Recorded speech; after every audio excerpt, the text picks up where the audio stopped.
And we're back, y'all. Thank you for watching today. Go ahead and hit that like button, my peepo. You know that it helps us out a ton. And of course, it helps you because it helps us keep bringing you these stories every day. Now, y'all, a few months ago, we told you that your boy, Nathan Wade, you know, the Fonnie Willis chooky partner. Y'all, I'm getting started early, y'all. You know, the chooky partner of your girl, Fonnie Willis.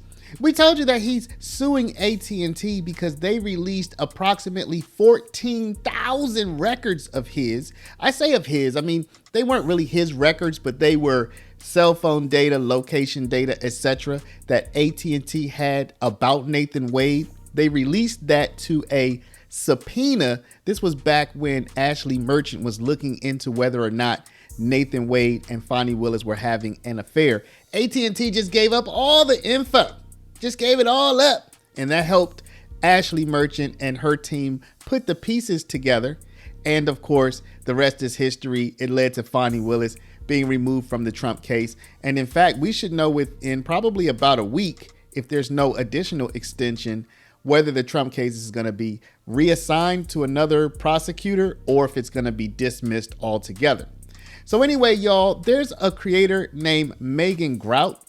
And she made a very interesting video this week about Nathan Wade and his pickle that he's found himself in. And it's due to a particular line that she points out in his complaint. I'm going to expand upon that a little bit, but I'm also going to link to her video down in the description. So make sure you go and check out her full video. She did a nice little piece on your boy, and it's definitely worth a watch. So y'all, what I'm gonna do is I'm gonna expand a little bit on her video and give my thoughts on this whole situation. But before we do, y'all, we are launching our official Patreon. So if you want to be a founding member on our Patreon, we have just 222 slots, y'all. If you want to be a founding member, go down, click the very first link in the description, and you're gonna feel good about this, y'all, because believe it or not, we are an actual paralegal school, and we help people get their paralegal certificate and get working in the paralegal field. And all of the proceeds from our Patreon, when you enroll as a founding member, all of that is gonna go to scholarships for people who would like to study at our institute, y'all. So click that first link down in the description. Join us as a founding member, y'all. This deal will not come back. Now let's get into the story. Hey everybody, I think Nathan Wade might have gotten himself in a bit of a pickle due to some newly discovered anyway, extracurricular activities. I'm not talking about his old pickle and his old extracurricular activities. This is new. Now, in her video, Megan says that Nathan Wade claimed that in 2001, when he took on the role as special prosecutor against Donald Trump and company, that he claimed in his complaint against AT&T that he had given up all of his other work as a private attorney. And she points out one line. But all I want to look at today is just one line. This is one line in the complaint that he has filed in federal court suing AT&T. It says that when he was asked in 2021 to take over the prosecution and the investigation of Donald Trump and his co-defendants, Nathan Wade, quote, agreed to put aside his successful private law practice, close quote. It's right there in black and white. That means he is telling the federal court that he stopped working as a private lawyer when he took over the prosecution of Donald Trump. But I'm going to read the whole little section here in context. It's not very long. It says, Nathan Wade, this is his complaint against AT&T, y'all. Nathan Wade is an attorney who served the state of Georgia in myriad roles for more than 25 years, including prosecutor, judge, nonprofit board member, and an engaged community member.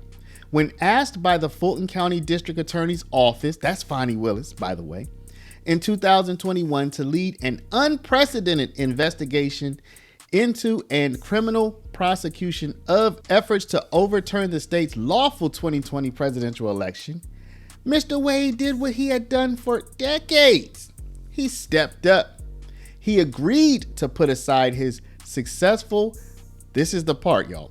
He agreed to put aside his successful private law practice and his work as a judge to be the public face and legal engine behind the state's prosecution, which concerned some of the most famous politicians in the country. So from February, roughly February of 2021, all the way to March of 2024, when Nathan Wade resigned as the special prosecutor, that would mean that he never acted as a private lawyer anywhere. Okay, so this is where it says Wade had agreed to step down as a private lawyer and step up as a special prosecutor for the government. Now, he was not a governmental employee at the time, but he was working on behalf of the government. You can think of him as a contractor, right? So Miss Grout, in her video, she finds numerous situations, numerous filings by Nathan Wade that he had during this time from 2021 till 2024 when he was special prosecutor. Supposedly he had given up his private practice during this time, but Megan finds different filings that he made during this time period. And so she's like, well, how can that be? How could you put this in your complaint? Because AT&T's lawyers are definitely going to look into it. And even if they weren't, I'm sure they will now that they've seen Megan's terrific video, right? So I wanted to look into this and see, well, what's the latest on this, right? Because yeah, that does seem like a slip up. I don't know why that was an essential part of this complaint to put in here. Maybe it was part of trying to justify the damages that they are going to be asking for. He's probably going to be asking for millions of dollars, even though no specific amount is specified in the complaint. But I wanted to know, where does this stand now? So I looked it up and I found the most recent filing, and I'm going to tell y'all where this stands, and also just maybe a take on how his inaccurate claim, according to the evidence, right? That's what the evidence seems to indicate, that he had put his whole professional career on hold. That seems to be, from the evidence, it seems to be an inaccurate claim, and that could maybe even hurt this whole AT&T case. So where does this stand now? AT&T responded to his complaint just within the last week, and what they said is this: by filing this lawsuit, plaintiff ignores two critical provisions of the consumer services agreement that he entered into with AT&T.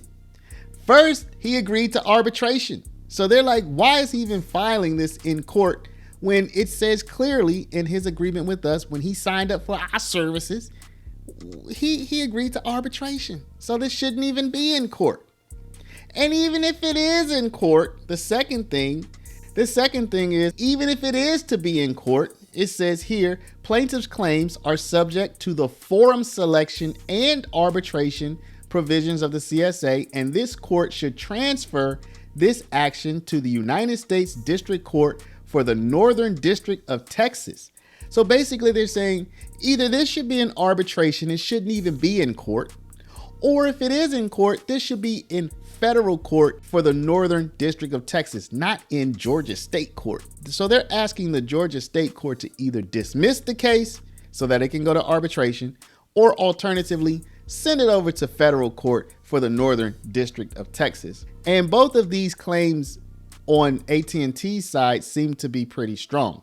Now, how does Nathan Wade saying he put his whole life on hold to do this job, how could that affect everything? If you're going to sue AT&T, and you know AT&T is going to have King & Spalding, a phenomenal law firm here in Atlanta, responding to it, wouldn't you make sure you crossed your T's and dotted your I's before you made an allegation like saying he had given up his private practice to prosecute the president?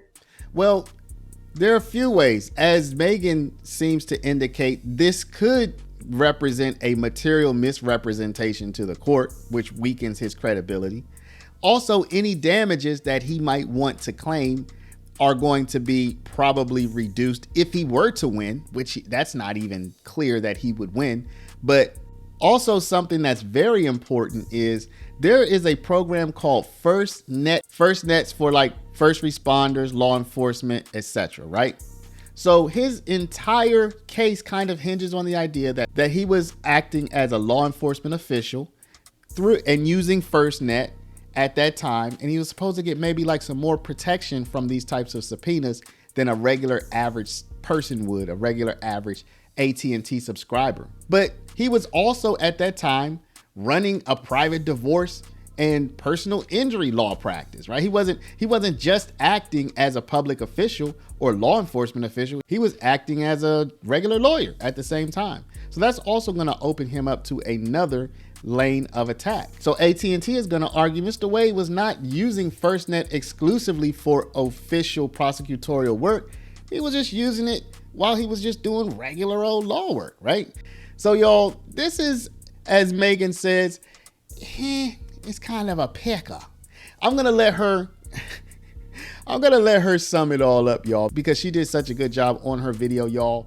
Well, I would add to that, if you're gonna prosecute the president, wouldn't you make sure to cross your T's, dot your I's, and not shtup the district attorney while prosecuting?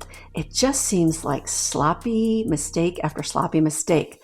So Nathan's just seems to keep getting himself in a pickle over his extracurricular activities. So drop a comment down below. What do you think? Do you think Nathan Wade? I mean, he's a highly accomplished lawyer, y'all. Let this be a lesson to you. One, highly accomplished people still do boneheaded things. And two, you can't trust those phone companies, people, because they probably did do them wrong. Okay. So let me know what y'all think about this. Drop a comment down below, y'all. Before you do, please stop, hit the share button. Share this video out over email, text message, WhatsApp, Facebook, Snapchat, Instagram, all of your favorite social mediums. And of course, if you're not a subscriber, please do subscribe.